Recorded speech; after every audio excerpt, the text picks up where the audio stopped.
Welcome to the Great Leaders Podcast. I'm your host, Bombay. Like, share, and subscribe. I got a good one for y'all today. I got my guy, Jodan. He back again. Came to spit the real knowledge about the disconnect between the youth and church. Let's get into it. So, Joe, question for you. What you think make what what disconnect the youth from church? Uh, well, speaking as I was once, in the youth category. I'm a young man now, but speaking in the back in the days on why I ain't used to go to church, uh, it's like it's like I ain't feel comfortable there. It's like I tried to go. It's not like I didn't want to go, Okay. so I attended, but it's like I either got sleepy, bored. I really couldn't grasp the message like I do today. So Okay. I think that might be a big problem with the kids today. We don't talk about them or show them how real God is. To be honest, Okay. Okay. So being that you older now, when you was young, did you believe in God? I take my hat off for that one, man. That's a heavy question. We're gonna keep it honest. At one point, I didn't. Up till I was probably about 26, 27. Okay. Okay. So what made that transition? What made you start believing? Cause I be always curious about a lot of things. So things started happening in my life, and I just couldn't understand on like why me.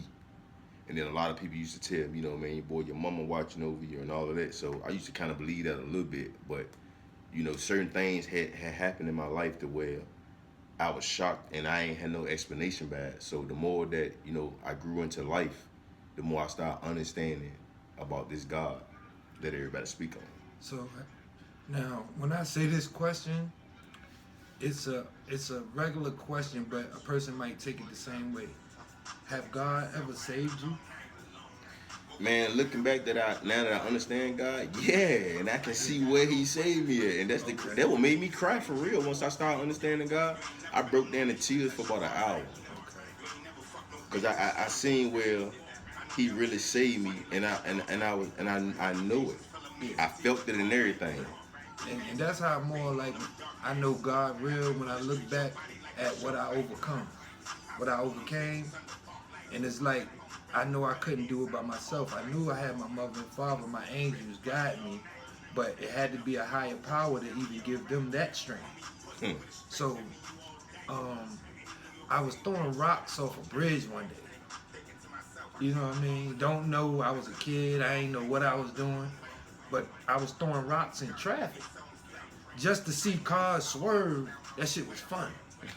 You know what I mean? But I didn't know the severity of it.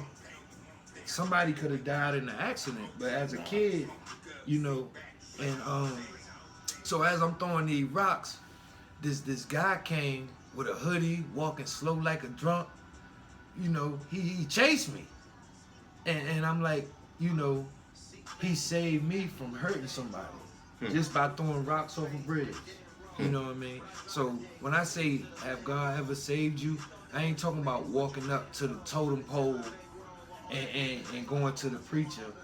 I'm talking about have he ever saved you in life, in I situations, I get a real situation.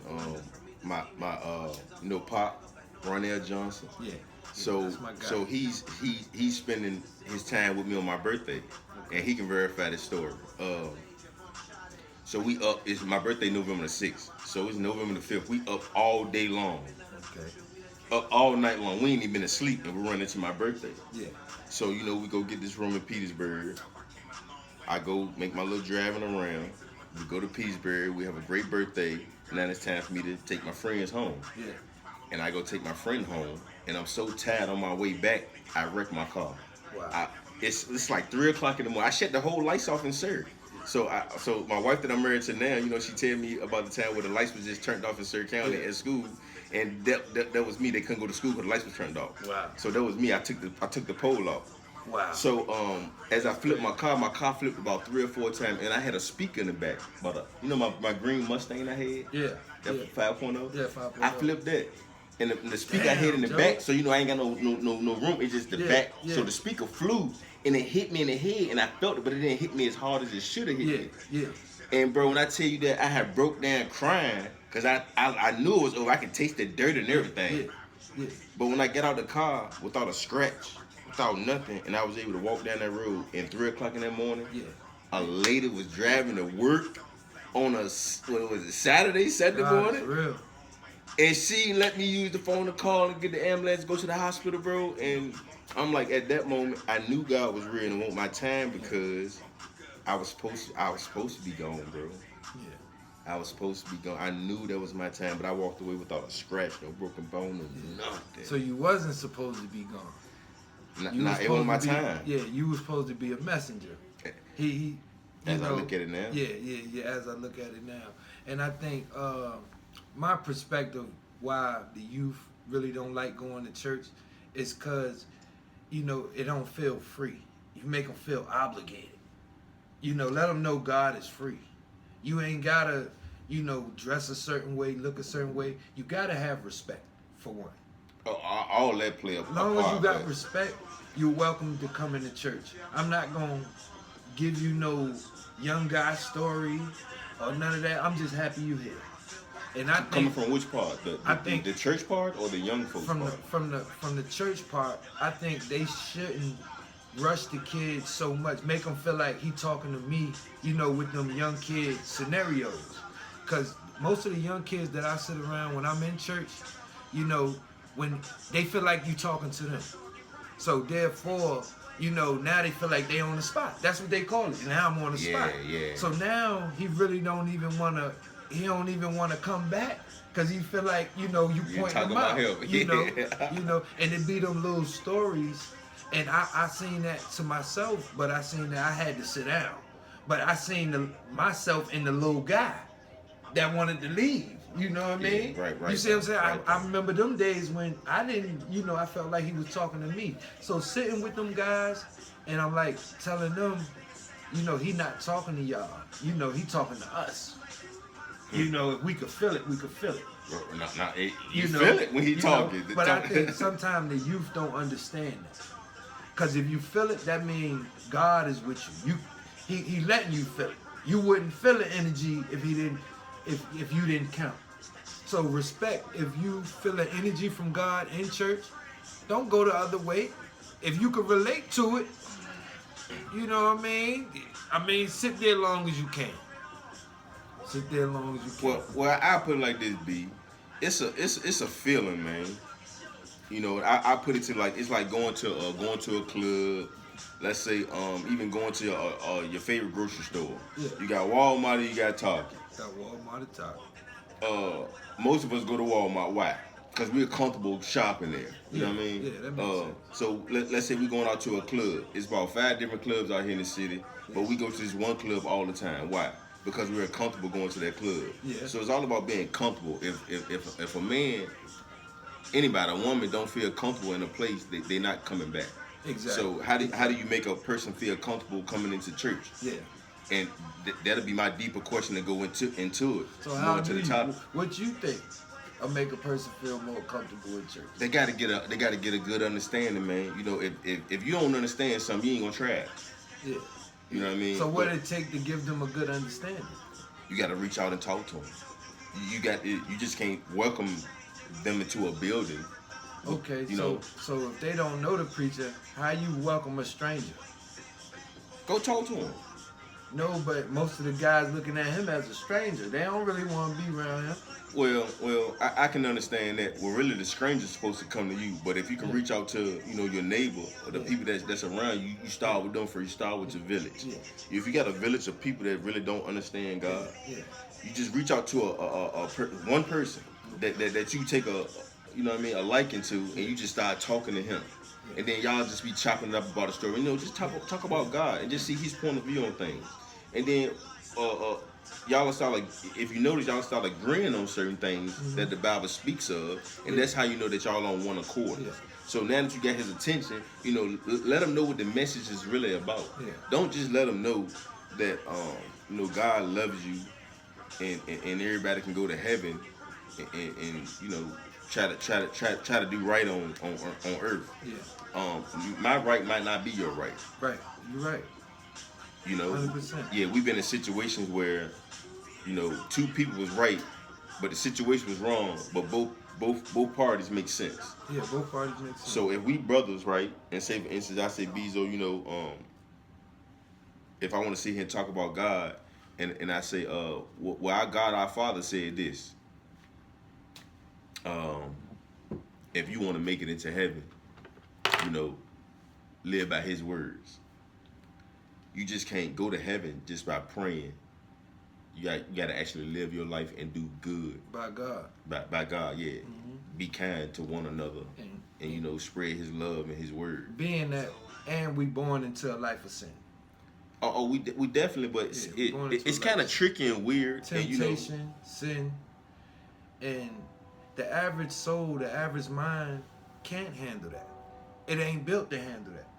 You want to test your mind real quick? Now this live, this something for the audience right here. Test my mind real quick. All right, pause.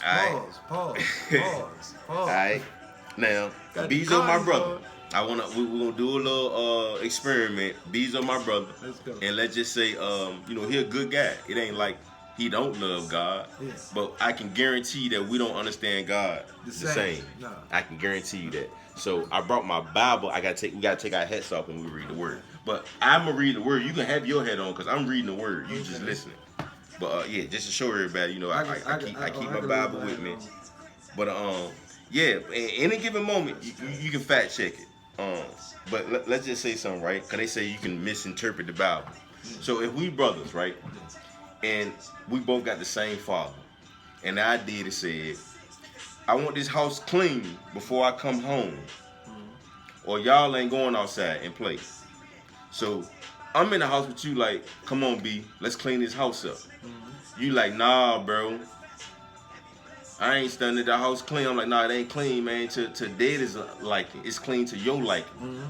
It's not even clean to my liking. But I understand how the father want the house clean, so I'm trying to put you on game. But see, you thinking the house clean, so I go off of you because I love you so much. You the big brother, so I'm gonna listen to you, right? Daddy come home, boom, we both get in trouble because the house ain't clean. Now I'm mad at you. Yeah. You know what I mean? So now we ain't gonna take your word no more. Now you gotta take my word. So next week come around, Daddy said I want the house clean. Now you take my word for it, and we clean the house the way Daddy said clean it. Now Daddy come home and he see the house clean. We don't get punished. He let us go outside and enjoy ourselves. You the little brother.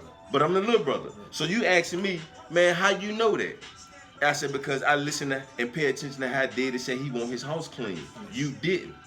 You know what I mean? So that'll be the only difference. It ain't like we don't love our father. It's about he told us to do certain things. And we don't do it. So once we start doing it, we can understand that you will never hurt me because our father told us we shouldn't hurt our brothers, man. We shouldn't lie to our brothers. We shouldn't be sleeping with our brother's woman. We shouldn't be stealing from our brothers. We should honor our mothers. Imagine if we all did that.